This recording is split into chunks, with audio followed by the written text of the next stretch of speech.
بسم اللہ الرحمن الرحیم۔ بھید، اسرار سے بھرا ایک حیرت انگیز ناول۔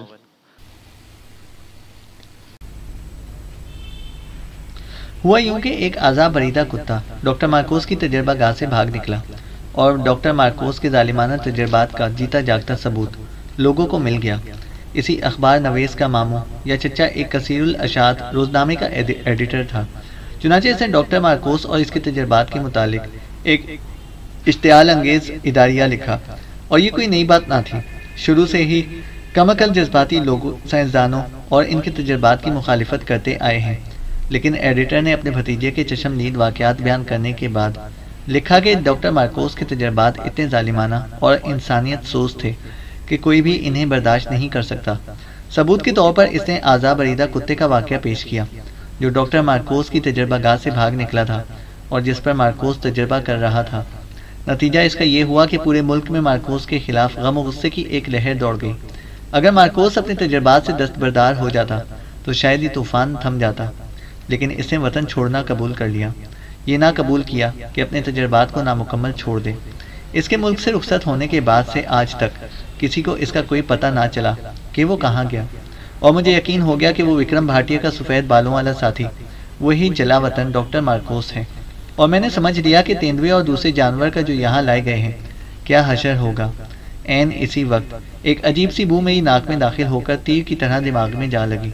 یہ بو مقفل عقبی دروازے کے پیچھے سے آ رہی تھی۔ یہ بو میرے لیے نئی نہ تھی، یہ دافع افبویت کی بو تھی۔ اگر آپ کسی آپریشن کے کمرے میں گئے ہوں تو آپ کی ناک بھی اسی مخصوص بو سے واقف ہوگی۔ تو میرے کمرے کے پیچھے ڈاکٹر مارکوس کا آپریشن تھیٹر تھا۔ عین اسی وقت تیندوے کے گررانے کی آواز آئی۔ یہ آواز میرے کمرے کے عقبی دروازے کے پیچھے سے آ رہی تھی۔ چنانچہ ظاہر ہوا کہ تیندوے کو حصار میں پہنچا دیا گیا ہے۔ پھر ایک کتا چیخ پڑا جیسے اس کی پسلیوں پر لات جما دی گئی ہو۔ زندہ جانوروں کی چیر پھاڑ کا عمل کسی دوسرے سائنسدان یا سائنس کے طالب علم کے لیے اتنا بھیانک نہیں ہو سکتا، میں نے سوچا۔ پھر اس قدر آزاری کی کیا ضرورت تھی؟ اور مجھے وکرم بھاٹیہ کے سیاہ چہرے والے خدمتکار کی اندھیرے میں چمکتی ہوئی آنکھیں اور اس کے نوک دار کان یاد آ گئے، اور میرے خیالات بتکے ہوئے گھوڑے کی طرح سرپٹ بھاگ نکلے۔ ان الٹے سیدھے اور بھیانک خیالات سے پیچھا چھڑانے کے لیے میں سمندر کی طرف دیکھنے لگا، لیکن ان اخبارات نے میرا پیچھا نہ چھوڑا۔ آخر یہ سب کیا تھا؟ کیا مطلب تھا ان باتوں کا؟ ایک دور افتادہ جزیرے میں ایک مقفل حصار، ایک علم تشریح کا ماہر، اور یہ عجیب چہروں والے بدہیت گھناؤنے اور مڑی ہوئی ٹانگوں والے بھیانک آدمی، اور چند کتے اور لاما، اور وہ آزاد کیے ہوئے خرگوش۔ آخر یہ سب کیا تھا؟ کیا تھا؟ دوپہر کا 1 بجا ہوا تھا کہ وکرم بھاٹیہ کمرے میں آیا۔ صبح سے اب تک میں کھڑکی کے سامنے ہی بیٹھا سوچتا رہا تھا۔ وکرم بھاٹیہ کے پیچھے اس کا وہی سیاہ چہرے والا خدمتکار کھانے کی ٹرے اٹھائے کمرے میں آیا۔ میں نے کن اکھیوں سے اس عجیب آدمی کی طرف دیکھا۔ وہ بے چین نظروں سے میری طرف دیکھ رہا تھا۔ وکرم بھاٹیہ نے بتایا کہ کھانا وہ میرے ساتھ ہی کھائے گا، اور یہ کہ مصروف ہونے کی وجہ سے کھانے میں شریک نہیں ہو سکے۔ مارکوس، میں نے کہا، یہ نام میں نے پہلے بھی سن چکا ہوں۔ لعنت ہے، ضرور سنا ہوگا، اس نے ہونٹ چبا کر کہا۔ بے خیالی میں منہ سے نکل گیا۔ بہرحال میرے خیال میں یہ ایک نام تمہاری بہت سی الجھنیں دور کرے گا، اور یہاں کے بہت سے اسرار نہیں رہیں گے۔ کیا پیو گے؟ وسکی؟ میں شراب کو چھوتا تک نہیں، میں نے کہا تھا۔ ہاں، تم دانش ابراہیم ہو، پکے مسلمان، بلکہ کاش میں بھی تمہاری طرح پرہیزگار ہوتا۔ ایک طرح کی لعنت ہے یہ شراب بھی، لیکن توبہ کرنے سے کیا ہوگا؟ جب چور گھوڑا چرا ہی گئے تو پھر استبل کو مقفل رکھنے سے کیا حاصل؟ یعنی یہ لعنتی شراب ہے جس کی چاہت نے مجھے اس جزیرے میں لا پھینکا۔ جب مارکوس نے مجھے وطن سے باہر لے جانے کی پیشکش کی تھی تو اس وقت میں اپنے آپ کو خوش قسمت سمجھ رہا تھا، لیکن یہ عجیب۔ وکرم بھاٹیہ، جب اس کا سیاہ چہرے والا خدمتکار چلا گیا تو میں نے جلدی سے کہا، تمہارا یہ ملازم؟ ہاں، کیا ہوا اس بیچارے کو؟ اس نے بے تکلفی سے پوچھا۔ اس کے کان نوکدار ہیں، میں نے کہا۔ وہ لقمہ منہ میں رکھ کر چند ثانیوں تک میری طرف گھورتا رہا۔ نوکدار کان؟ وہ بولا۔ ہاں، اوپر کو اٹھتے ہوئے، اور ان پر ملائم بال بھی ہیں۔ وہ وسکی کا گلاس ایک ہی سانس میں خالی کر گیا۔ لیکن میرا تو خیال، یعنی اس کے بال کانوں کو چھپائے رہتے تھے، وکرم بھاٹیہ نے کہا۔ صبح جب وہ ناشتہ میرے سامنے رکھ رہا تھا تو مجھے اس کے کان نظر آ گئے تھے، اور اس کی آنکھیں بھی اندھیرے میں چمکتی ہیں، میں نے کہا۔ اس اسنا میں وکرم بھاٹیا اپنی گھبراہٹ پر قابو پا چکا تھا اور سنبھل چکا تھا۔ شروع سے مجھے کچھ شک سا تھا، اسے قدرے ہکلا کر کہا کہ اس کے کانوں میں ضرور کوئی خاص بات ہے، جب بھی تو وہ انہیں بالوں میں کے نیچے چھپائے رکھتا ہے۔ تو کیسے تھے اس کے کان؟ وکرم بھاٹیا نے پوچھا۔ صاف ظاہر تھا کہ وکرم بھاٹیا سب کچھ جانتا ہے، لیکن بن رہا ہے۔ بہرحال میں اسے جھوٹا اور مکار ثابت کرنا نہیں چاہتا تھا، چنانچہ میں نے جواب دیا، نوکدار، ذرا چھوٹے، اوپر کو اٹھتے ہوئے اور روئیں دار، لیکن سچ تو یہ ہے کہ وہ پورا کا پورا ایک عجیب آدمی ہے۔ میں نے کہا۔ دفتن کوئی جانور انتہائی تکلیف کے عالم میں چیخ اٹھا۔ اس لرزا دینے والی چیخ کی عجیب آواز عقبی مغفل کے دروازے سے پیچھے سے آئی تھی۔ یقیناً یہ تیندوے کی چیخ تھی۔ میں نے دیکھا کہ وکرم بھاٹیا کو پھریری سی آ گئی۔ اچھا، اسے ہونٹ دبا کر مصنوعی حیرت کا اظہار کرتے ہوئے کہا، کہاں سے پکڑ لائے اس آدمی کو؟ میں نے پوچھا۔ وہ واقعی بہت بدصورت آدمی ہے، معلوم نہیں کہ کس ملک کا ہے، بہرحال بہت مخلص ہے، اور ہم ایک دوسرے سے مانوس بھی ہو چکے ہیں۔ تو کیا خیال ہے تمہارا اس کے متعلق؟ وکرم بھاٹیا نے کہا۔ معاف کرنا یار وکرم، میں تو تمہارے اس ملازم کو انسان ہی نہیں سمجھتا، وہ تو کوئی اور ہی چیز ہے، دو عجیب اور بالکل ہی مختلف مخلوق کے اخلاق کا نتیجہ ہے۔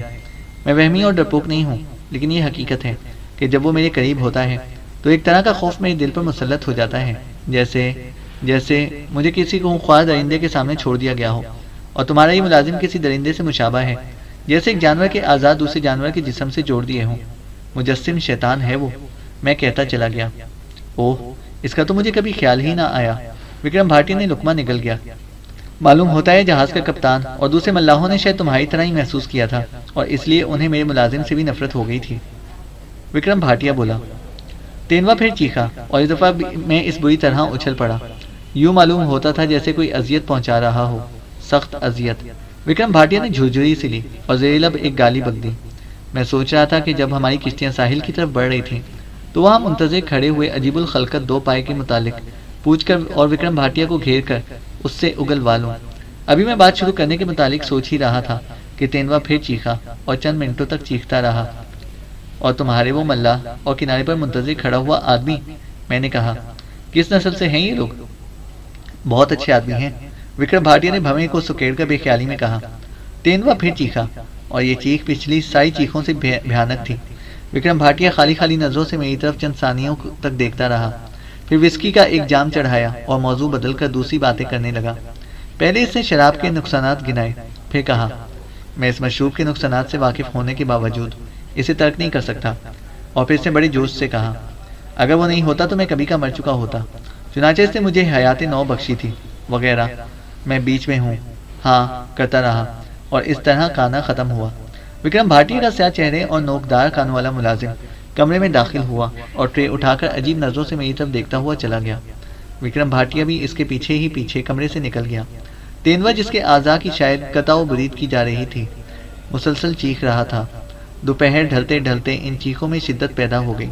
ابتدا میں چیخیں صرف تکلیف دہ تھیں، لیکن اب وہ حواس پر چھا رہی تھیں، وہ ناقابل برداشت ہو گئیں، لرزا دینے والی اور ناقابل برداشت۔ میں اٹھ کر ٹہلنے لگا۔ میں نے اپنے ہاتھوں کو مٹھیوں کو بھینچ لیا، اور آخرکار میں نے اپنی انگلیاں کانوں میں ٹھونس لیں، لیکن چیخیں پھر بھی سنائی دیتی رہیں۔ ان کی شدت میں اضافہ ہوتا جا رہا تھا۔ میں زیادہ دیر تک برداشت نہیں کر سکا اور کمرے سے باہر آ گیا۔ دھوپ میں بلا کی تیزی تھی، لیکن میں نے اس کی کوئی پرواہ نہ کی۔ میں حصار کے دروازے کے سامنے پہنچا، وہ پھر مقفل کر دیا گیا تھا۔ دروازے کے سامنے سے گزرتا ہوا میں آخری سرے پر پہنچا اور ایک طرف مڑ گیا۔ باہر چیخیں اور بھی زور سے سنائی دے رہی تھیں۔ ایسا معلوم ہوتا تھا جیسے دنیا کی ساری تکلیفوں اور عذابوں کو قوت گویائی مل گئی ہو۔ اگر میری جگہ کوئی پتھر دل آدمی ہوتا تو وہ بھی ان چیخوں کو برداشت نہیں کر سکتا تھا۔ یقیناً وہ بھی میری طرح بھاگ نکلتا، کسی ایسی جگہ کی تلاش میں جہاں تک یہ چیخیں پہنچ نہ پاتی۔ چلچلاتی ہوئی دھوپ میں سامنے نظر آتا ویران سمندر، سرسبز درخت، جھاڑیاں اور حصار میں سے آتی ہوئی چیخوں کی آوازیں۔ ایک عجیب دنیا تھی یہ جس میں اپنے آپ کو پا رہا تھا۔ پریشان اور برہم میں اندھا دھند آگے بڑھتا چلا گیا، یہ جانے بغیر کہ کہاں جا رہا ہوں۔ سبزے سے ڈھکی ہوئی ڈھلان پر چڑھتا رہا۔ بلند اور گھنے درختوں میں سے گزرنے کے بعد میں ایک چشمے پر پہنچ گیا، اور اب اسی چشمے کے کنارے چلتا ہوا میں نیچے اتر رہا تھا۔ یا تو میں حصار سے بہت دور آ گیا تھا، یا پھر گھنے درختوں اور گنجان جھاڑیوں نے حصار کی طرف آتی ہوئی آواز کو کہیں آگے بڑھ کر روک لیا۔ بہرحال اب مجھے تیندوے کی چیخیں سنائی نہیں دے رہی تھیں۔ ہوا بند تھی، لیکن یہاں جنگل میں گھنے درختوں کی چھاؤں میں خاصی ٹھنڈک تھی اور گہری خاموشی، حتیٰ کہ پتوں کی سرسراہٹ بھی سنائی نہیں دے رہی تھی۔ دفعتاً ہلکی سی سرسراہٹ نے اس موت کی سی خاموشی کو توڑا۔ فوراً ہی خرگوش دائیں طرف کی جھاڑیوں میں سے نکل آیا اور چند ثانیوں تک مونچھیں ہلا ہلا کر مجھے دیکھتا رہا اور پھر بائیں طرف کی جھاڑیوں میں گھس گیا۔ خدا جانے میں حصار سے کتنی دور آ گیا تھا کہ اس وقت شدید تھکن محسوس کر رہا تھا۔ چنانچہ تھوڑے سے پس و پیش کے بعد میں وہیں گھاس پر بیٹھ گیا۔ تھوڑی دیر کے لیے دانش ابراہیم رکا۔ کامران اسے بڑے غور سے سن رہا تھا۔ پھر دانش ابراہیم دوبارہ گویا ہوا۔ یہ بہت خوبصورت جگہ تھی، وہ چشمہ جس کے کنارے کنارے چل کر میں یہاں آیا تھا لمبی لمبی گھاس کے نیچے چھپ گیا تھا، لیکن جہاں چھدری گھاس تھی وہاں اس کا بلورین پانی درختوں کے پتوں میں سے چھن کر آتی ہوئی کرنوں میں چاندی کی طرح جگمگاتا نظر آ رہا تھا۔ چشمے کے دوسرے کنارے سے گھنے درختوں اور گنجان بیلوں کا سلسلہ پھر شروع ہو گیا تھا، اور نظریں افق تک پہنچنے سے پہلے ہی سبز پودے میں الجھ کر رہ جاتی تھیں، اور جگہ جگہ سرخ و سفید پھول کمکموں کی طرح معلوم ہوتے تھے۔ تھوڑی دیر تک میں اس مسحور کن منظر سے لطف اندوز ہوتا رہا، لیکن فوراً ہی وکرم بھاٹیہ کا سیاہ چہرے والا ملازم یاد آ گیا۔ میں اس کے متعلق سوچنا نہیں چاہتا تھا، لیکن اس کی صورت تصور میں سے نکلتی ہی نہ تھی۔ اسی کے متعلق سوچتے سوچتے وہیں نرم نرم گھاس پر سو گیا۔ خدا جانے میں کب تک سوتا رہا۔ دفعتاً کوئی آواز سن کر میری آنکھ کھل گئی۔ یہ آواز چشمے کے دوسرے کنارے سے آ رہی تھی۔ چند ثانیوں تک تو مجھے لمبی لمبی گھاس اور سبزے کے علاوہ کچھ نظر نہ آیا۔ یکایک چشمے والے کنارے پر کوئی چیز نمودار ہوئی۔ ابتدا میں تو میں معلوم نہ کر سکا کہ وہ کیا تھی۔ اس نے اپنا سر جھکایا اور چشمے سے پانی پینے لگا۔ غور سے دیکھنے پر معلوم ہوا کہ وہ کوئی آدمی تھا جو چوپائے کی طرح چاروں ٹانگوں پر جھکا منہ سے پانی پی رہا تھا، اور میں اس جنگل سے جلد از جلد نکلنے کے خیال سے پلٹ کر اندھا دھند بھاگ کھڑا ہوا۔ میں جھاڑیوں میں گھستا چلا گیا، اس لیے کہ جلد از جلد حصار میں پہنچ جانا چاہتا تھا۔ میں اس جنگل میں محفوظ نہ تھا، لیکن حصار شاید دور تھا، کیونکہ تیندوے کی چیخیں سنائی نہ دے رہی تھی۔ چنانچہ میں چاہتا تھا کہ کم سے کم کھلی جگہ میں ہی پہنچ جاؤں اور ایک حد تک اپنے آپ کو محفوظ تصور کر سکوں۔ خرگوش شکاری کسی جھاڑی یا درخت کے پیچھے سے اچانک مجھ پر حملہ کر سکتا تھا۔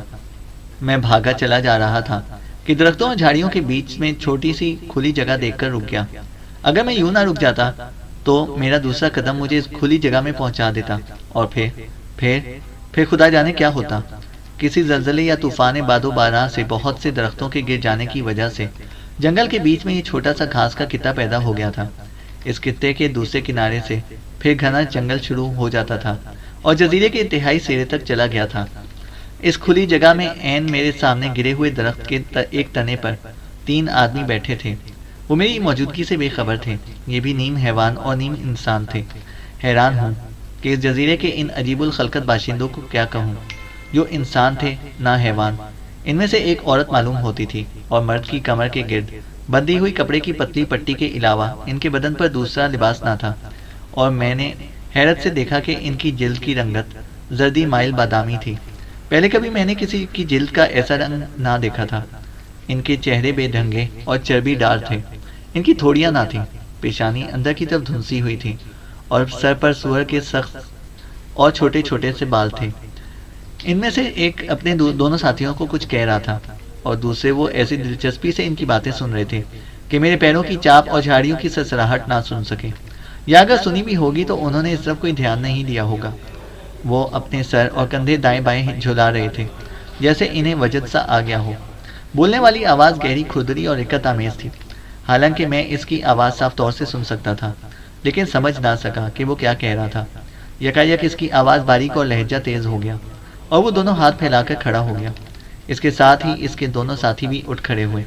اب وہ تینوں ہم آہنگ ہو کر کوئی بات سمجھ میں نہ آنے والی زبان میں ایک گیت گا رہے تھے، اور اس کی تال پر اپنا سر اور اپنے پورے جسم کو ایک خاص دھن میں دائیں بائیں جھلا رہے تھے۔ میں نے دیکھا کہ ان کی ٹانگیں بھی غیر معمولی طور پر چھوٹی تھیں، اور پنجے لمبے لمبے اور بے ڈھنگے تھے۔ وہ تینوں ٹانگیں اچھال اچھال کر اور ہاتھ ہلا ہلا کر ایک دائرے میں گھومنے لگے۔ ان کی چڑچڑی سی آواز میں ایک خاص قسم کا ترنم پیدا ہو گیا تھا۔ وہ کوئی گیت گا رہے تھے جس کے ہر شعر کے آخر میں آلو یا شاید بالولا تھا۔ خوشی سے ان کی آنکھیں چمکنے اور حیوانوں کی سے چہرے دمکنے لگے تھے۔ ان کے بے ہونٹ منہ سے رالیں نکلنے لگی، اور جب میں دم بخود کھڑا ان کی حرکتیں دیکھ رہا تھا کہ وہ انسان ہونے کے باوجود مجھے کیوں گھناؤنے اور خوخوار معلوم ہوتے تھے۔ کیا بات تھی، کہ یہ لوگ مجھے بیک وقت انوکھے بھی اور پھر بھی جانے بوجھے معلوم ہوتے تھے، اور ان سوالوں کے جواب مجھے مل گئے۔ وہ تینوں جو کوئی پراسرار آدمی تھے، دھڑ لمبا اور ٹانگیں چھوٹی تھی، بہت چھوٹی۔ کوئی 1 منٹ تک ہم ایک دوسرے کو دیکھتے رہے، اور پھر وہ مڑ مڑ کر میری طرف دیکھتے رہے اور جھاڑیوں میں گھس گئے۔ ٹہنیاں ٹوٹنے کی آواز آئی جو دور ہوتی گئی اور پھر غائب ہو گئی۔ ان کے جانے کے بعد بھی بہت دیر تک میں انہی جھاڑیوں کی طرف منہ کیے بیٹھا رہا جس میں وہ گھسے تھے۔ میری نیند ہوا ہو گئی تھی۔ دفتن مجھے اپنی پشت کی طرف سے ہلکی سی آواز سنائی دی۔ میں اچھل پڑا، جلدی سے مڑ کر دیکھا تو ایک خرگوش کی سفید لرزتی ہوئی دم سب جھاڑیوں میں غائب ہو رہی تھی۔ میں اٹھ کھڑا ہوا۔ وہی جنگل تھا، وہی مسحور کن منظر، لیکن اس میں نیم انسان اور نیم حیوان مخلوق کو دیکھنے کے بعد اس میں کوئی دلکشی زندہ نہ رہ گئی تھی۔ میں نے چاروں طرف دیکھا اور ساتھ ہی تکلیف دہ احساس ہوا کہ میں نہتا تھا۔ پھر میں نے سوچا کہ وہ نیم حیوان آدمی وحشیوں کی طرح ننگا نہ تھا، بلکہ کپڑے پہنے ہوئے تھا۔ چنانچہ میں نے اپنے آپ کو سمجھاتے ہوئے تسلی دی، تھوڑا بہت مہذب ضرور تھا، تاہم میں گھبراہٹ اور بے چینی محسوس کر رہا تھا۔ اب میں وہاں ٹھہرنا نہیں چاہتا تھا، وہاں ٹھہرنا خطرے کو دعوت دینا تھا۔ چنانچہ میں دائیں طرف چل پڑا، لیکن حالت یہ تھی کہ خوفزدہ نظروں سے درختوں اور جھاڑیوں کو دیکھتا جا رہا تھا کہ شاید ان کے پیچھے وہ چھپے ہوئے ہوں گے۔ لیکن عجیب آدمی تھا وہ، میں نے سوچا، آدمی؟ سوال تو یہی ہے کہ کیا حقیقت میں وہ آدمی ہی تھا؟ اگر آدمی تھا تو چاروں ٹانگوں پر کھڑے ہو کر منہ سے کیوں پانی سڑپ کر رہا تھا؟ دفتن کسی جانور کی لرزا دینے والی چیخ نے میرے حالات کے تاروں پور بکھیر دیے۔ اس چیخ کو تینوے کی چیخ سمجھ کر میں بے اختیار اٹھا اور جس طرف سے آواز آئی اس کی مخالف سمت میں چل دیا۔ میں پھر چشمے پر کھڑا تھا۔ کچھ سوچے بغیر میں چشمے میں اتر پڑا اور اسے عبور کر کے گویا عالم خواب میں دوسرے کنارے پر پہنچ گیا۔ میں خالی و ذہن سا جھاڑیوں اور گھنے درختوں میں گھس گیا اور چلتا رہا۔ سامنے سبز گھاس کے عین وسط میں گہری سرخی دیکھ کر میرے پیر خود بخود تھم گئے۔ ہمت کر کے آگے بڑھا تو معلوم ہوا کہ یہ خاص طرح کے ککر متے تھے۔ میرے ہونٹ مسکراہٹ کی صورت میں پھیل گئے اور اس وقت تک پھیلے رہے جب تک کہ ایک منحوس چیز نظر نہ آ گئی۔ جھاڑیوں کے قریب ایک مردہ خرگوش پر بڑی بڑی نیلے رنگ کی مکھیاں بھنبھنا رہی تھیں۔ خرگوش کا سر اس کے جسم سے الگ پڑا تھا اور اس کا گلا کسی نے چبا ڈالا تھا۔ گھاس پر پڑے ہوئے خون کے دھبے سے ظاہر ہو رہا تھا کہ خرگوش کو تھوڑی دیر پہلے ہی مارا گیا ہے۔ خرگوش کے جسم پر پڑے ہوئے نشانات سے پتہ چلتا تھا کہ یکایک جھپٹ کر پکڑ لیا گیا ہوگا اور فوراً ہی اس کی گردن مروڑ ڈالی گئی ہوگی۔ میں سوچ رہا تھا کہ ایسا ظالمانہ کام کس نے اور کیوں کیا ہوگا۔ اس بے ضرر جانور سے کسی کو کیا پرخاش ہو سکتی تھی؟ اب تک جنگل میں مجھے کوئی درندہ نظر نہ آیا تھا۔ تو پھر وہ آدمی جسے میں نے پانی سڑپتے دیکھا تھا وہاں، یہ اسی کا کام تھا۔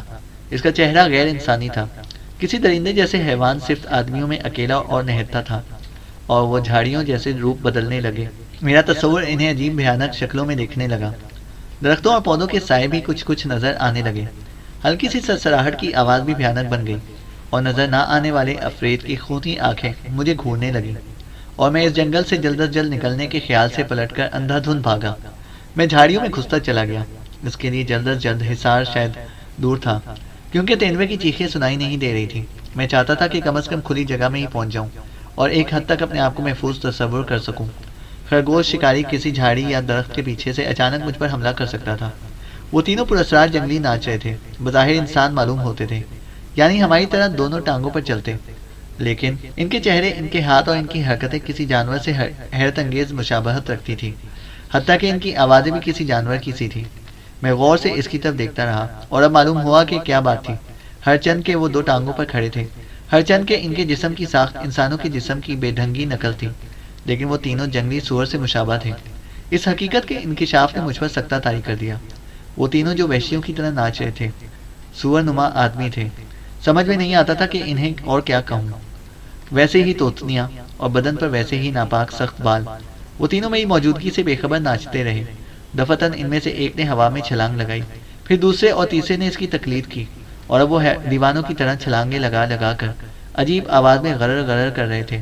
ان میں سے ایک کا پیر پھسلا اور وہ سنبھلنے کی کوشش میں ایک لمحہ کے لیے اپنے ہاتھوں اور پیروں پر کھڑا ہو گیا۔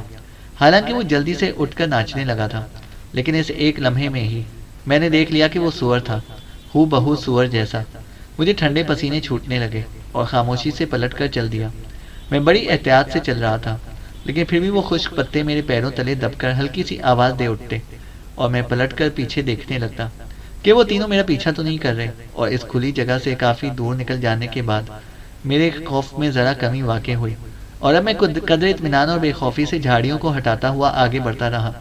اس وقت مجھے صرف ایک ہی خیال آ رہا تھا کہ جلد سے جلد میں ان نفرت انگیز جانداروں سے دور چلا جاؤں، اور میں اپنی دھن میں ایسا مگن تھا کہ میں نے یہ بھی نہ دیکھا کہ اب میں ایک چھوٹی سی پگڈنڈی پر چل رہا ہوں جو جنگل کے عین وسط سے گزر رہی تھی، اور تھوڑی دور چلتے رہنے کے بعد ایک اور کھلی جگہ میں پہنچ گیا۔ اس میدان کے دوسرے کنارے سے جنگل سے پھر شروع ہو جاتا تھا۔ پگڈنڈی جس پر میں چل رہا تھا اس میدان کو قطع کرتی ہوئی سامنے کے جنگل میں گھس گئی تھی۔ جب میں اس میدان میں سے گزر رہا تھا کہ اتفاقاً میری نظر دائیں طرف اٹھ گئی اور میں چونک پڑا۔ مجھ سے کوئی 30 گز دور جھاڑیوں کے پیچھے بے ڈھنگی ٹانگیں میرے متوازی چل رہی تھیں، لیکن اس طرح کی چاپ سنائی نہیں دیتی تھی۔ اس کے بدن کا اوپری حصہ جس کی 2 ٹانگیں تھیں گنجان بیلوں کے پیچھے چھپا ہوا تھا۔ چلتے چلتے رک گیا۔ میرا خیال تھا کہ اس طویل ٹانگوں والے نے مجھے نہیں دیکھا، چنانچہ جب وہ آگے بڑھ جائے گا یا کسی طرف چلا جائے گا تو میں اپنی راہ لوں گا۔ لیکن یہ دیکھ کر میرے بدن میں خوف کی ایک لہر سی دوڑ گئی کہ میرے رکتے ہی وہ بھی رک گیا۔ میں خوفزدہ ہوا اور اپنے سر پر پاؤں رکھ کر اندھا دھند بھاگنے سے بمشکل روک سکا۔ میں نے بیلوں کے الجھے ہوئے بال کی طرف غور سے دیکھا، اور تھوڑی سی کوشش کے بعد ہی اس کا اوپری جسم دیکھنے میں کامیاب ہو گیا، اور مجھے اسے پہچاننے میں دیر نہ لگی۔ یہ وہی افریت جسے میں نے چشمے سے چوپایوں کی طرح پانی پیتے دیکھا تھا۔ عین اسی وقت اس سے گردن گھما کر میری طرف دیکھا۔ نیم تاریکی میں اس کی آنکھیں چمک رہی تھیں۔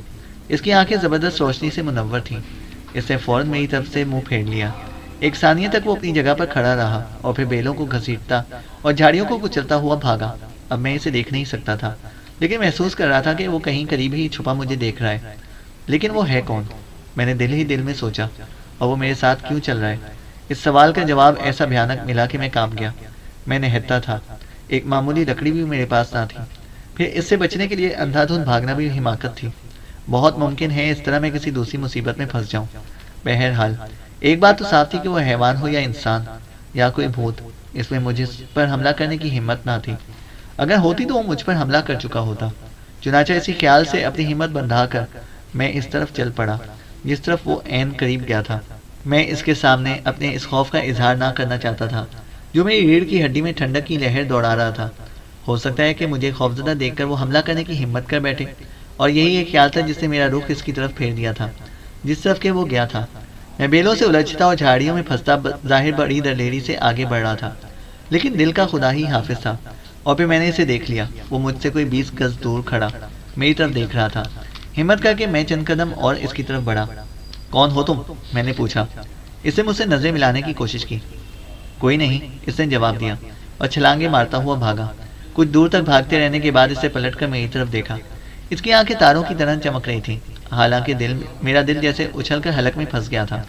لیکن میں جانتا تھا کہ اس خطرے کا مقابلہ کیے بغیر کوئی چارہ ہی نہیں، اور اسی میں میری بہتری بھی ہے۔ اگر میں ذرا بھی خوف کا مظاہرہ کرتا تو یقیناً میرے چیتھڑے بکھیر کر رکھ دیتا۔ چنانچہ میں مٹھیاں بھینچ کر اس کی طرف بڑھا، اور وہ بھاگا اور چھلاوے کی طرح شام کے دھندلکے میں غائب ہو گیا۔ اور اب پہلی بار مجھے احساس ہوا کہ دن ختم ہو چکا تھا۔ افق پر تاریکی پھیلنے لگی تھی، درختوں کے نیچے دھندلکا سمٹنے اور اندھیرا پھیلنے لگا تھا۔